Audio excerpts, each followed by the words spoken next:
Seorang pengendara motor tewas jadi korban tabrak lari truk di Jalan Insinyur Sutabi, Desa Gunung Sugi Besar, Kecamatan Sekampung Udik, Lampung Timur, Jumat pagi. Korban bernama Ria Ramadhani, remaja putri berumur 16 tahun, warga Gunung Sugi Besar, Lampung Timur. Korban tewas akibat menderita luka berat di kepala dan sepeda motornya ringsek. Penyidikan kecelakaan tersebut terkendala minim saksi sebab terjadi saat jalan masih sepi. Dari hasil olah tempat kejadian perkara oleh polisi menyebutkan kecelakaan terjadi saat sepeda motor yang dikendarai korban sendirian sedang melaju dari arah Bandar Lampung menuju Lampung Timur. Sedangkan truknya melaju dari arah lawan. Penyebab kecelakaan diduga akibat salah satu kendaraan keluar jalur saat melewati jalan menikung. Kalau kita nggak tahu persis itu, Bang. Kita masih duduk di sana, masih duduk di tempat kita. Kita dengar ada suara benturan di situ. Nah, kita bangun, lihat, memang ada beberapa mobil yang lewat. Begitu kita jalan, kita lihat ada yang geletak. Kita lari kecil ke sana, kita lihat, memang betul ada yang geletak di situ. Di geletak di mana, Bang? Di pinggir jalan, arah ke POM, Pangpung sana, sebelah kiri geletaknya. Nah, itu posisi lagi agak-agak sepi, jadi kita nggak berani ngangkatnya karena masih sepi. Nah, kita usahakan untuk kontak dengan pihak polisi Laka Lantas. Kita suruhlah ada orang yang mampir ngelihat, kita suruh untuk kasih kabar ke Laka Lantas. Jadi kecelakaan itu tabrak lari antara sepeda motor dengan truk tak dikenal.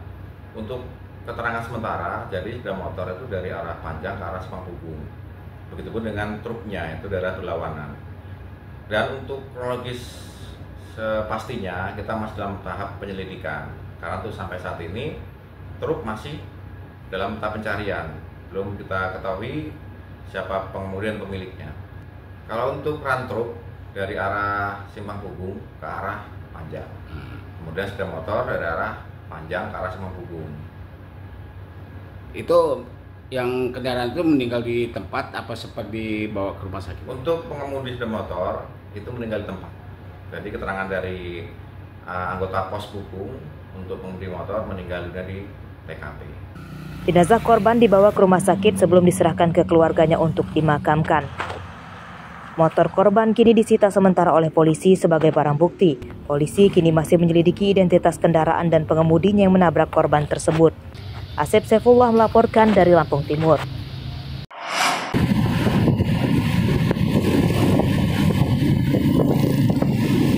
Para remaja yang kerap balapan liar di Jalan Etanol Desa Tunggal Warga, Kecamatan Banjar Agung, Tulang Bawang, nyaris diamuk massa pada Sabtu malam. Kekesalan warga tersebut karena balapan liar mengganggu kenyamanan dan keamanan lingkungan, apalagi kerap terjadi kecelakaan.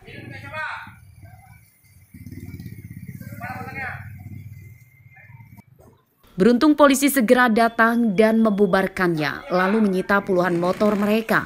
Hasil pemeriksaan polisi, pemilik motor rata-rata tidak membawa surat kendaraan dan knalpotnya brong. Polisi juga menggeledah para remaja dan membawa motornya ke kantor polisi untuk didata. Jika mereka kedapatan lagi balapan liar, akan dikenai sanksi denda hingga penjara. Jalur 2 ini sangat resah, sangat terganggu, gak bisa istirahat karena ulah anak-anak balapan motor ini. Apa harapannya? Ya, harapan kami sih motor-motor itu bisa ditertibkan, anak-anaknya ditertibkan, dan kami bisa nyaman lagi istirahat. Nggak ada gangguan dari para knalpot lagi. Katanya masyarakat mau gerak, Mas, ya? Waduh, tadi rame bener itu tetangga-tetangga saya, masyarakat khususnya di jalur ini yang merasa terganggu. Sebanyak 14 motor disita. Warga mendesak polisi meningkatkan patroli khususnya saat malam minggu supaya balapan liar di jalan dekat pemukiman bisa dicegah. Mustaki melaporkan dari Tulang Bawang. Iya, aku tunggu nunggu.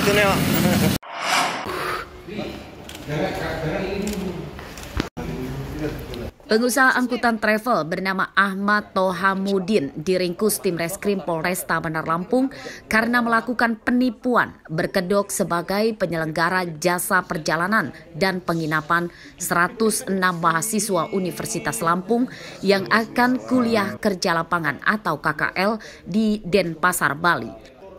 Total kerugian para mahasiswa hampir $500 miliar. Penipuan oleh tersangka terungkap saat jadwal pemberangkatan para korban yang akan KKL. Pada hari tersebut, bus yang ditunggu tidak kunjung datang dan tersangka menghilang tidak bisa ditelepon. Para mahasiswa pun gagal berangkat dan setelah menyelidiki, rupanya hotel rencana tempat mereka menginap juga belum dibayar.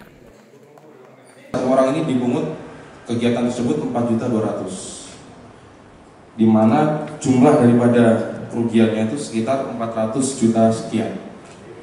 Jadi pada saat tanggal 29 Oktober itu ketika mahasiswa akan berangkat ke KKL, jadi bisnya tidak mau datang karena tidak dilunasi, hanya dibayar sebagian oleh yang bersangkutan.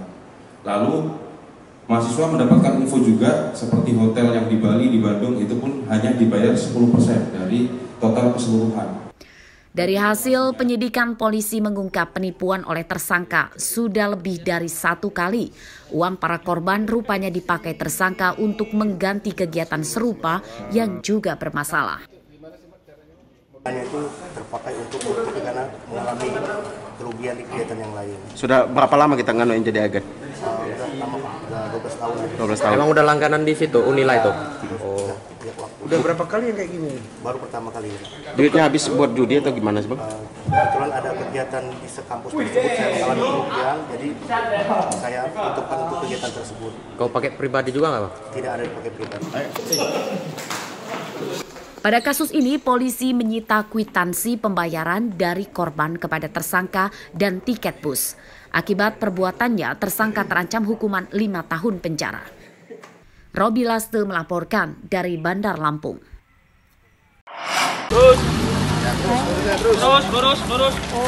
Jenazah Manda Purnomo yang ditemukan di drainase Jalan Tol Ruas Bakauheni Lampung Selatan pada Jumat dimakamkan di tempat pemakaman umum di dekat kediamannya di Kemiling, Bandar Lampung. Jenazah dimakamkan setelah sempat dilakukan otopsi di Rumah Sakit Bayangkara oleh polisi.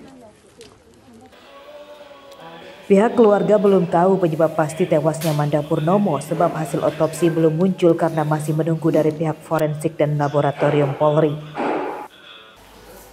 Sejauh ini pihak keluarga menduga Manda Purnomo tewas akibat jadi korban pembunuhan. Mereka berharap polisi bisa mengungkap kasus tersebut. Mengenai perkembangan kasus motif pembunuhan ini, karena dugaannya masih pembunuhan. Dan untuk motif yang lebih jelasnya nanti setelah saya dapat informasi atau saya koordinasi dengan pihak kepolisian. Dari pihak keluarga udah dimintain keterangan Bang sama pihak kepolisian? Kalau dari pihak keluarga untuk saat ini keterangannya sudah, tapi hanya sebatas yang sepengetahuan saya. Mereka meminta bukti-bukti petunjuk seperti handphone yang mereka ambil dan baru dikembalikan juga tadi hari ini. Untuk selanjutnya pihak keluarga juga menanyakan, tapi untuk lebih jelasnya pihak kepolisian juga belum bisa memberikan keterangan yang lebih jelas. Sementara itu Polres Lampung Selatan yang menangani kasus tersebut masih bekerja keras mengungkapnya. Polisi telah memeriksa 5 saksi dan mengumpulkan barang bukti. Kemarin juga sudah kita lakukan otopsi, ya, namun ada beberapa item secara keilmuan patologi yang juga harus kita cek, ya, kita dalami, diperiksa di laboratorium di Jakarta. Sehingga dalam hal untuk memperjelas sebab akibat dari kematian korban ini masih menunggu hasil dari otopsi. Kemudian juga terkait handphone yang kita temukan, ya, kita akan juga lakukan pemeriksaan digital forensik, ya, di laboratorium di Jakarta. Jadi sementara sifatnya kami masih terus mendalami, ya, untuk membuat terang terjadinya peristiwa penemuan mayat tersebut. Untuk anggota yang diduga anggota, ya, ini masih didalami oleh tim dari Bitpropam Polda Lampung, ya. Kita juga sudah berkoordinasi dengan Ditreskrimum dan dari Bitpropam Polda Lampung. Nanti untuk perkembangan seperti apa nanti kan kita sampaikan lebih lanjut. Mayat Mada Purnomo ditemukan petugas kebersihan jalan tol tergeletak di drainase jalan tol ruas Bakauheni pada awal pekan lalu. Hasil keterangan istrinya, korban terakhir berpamitan dan akan bekerja dengan seorang polisi. Aris Susanto melaporkan dari Bandar Lampung dan Lampung Selatan.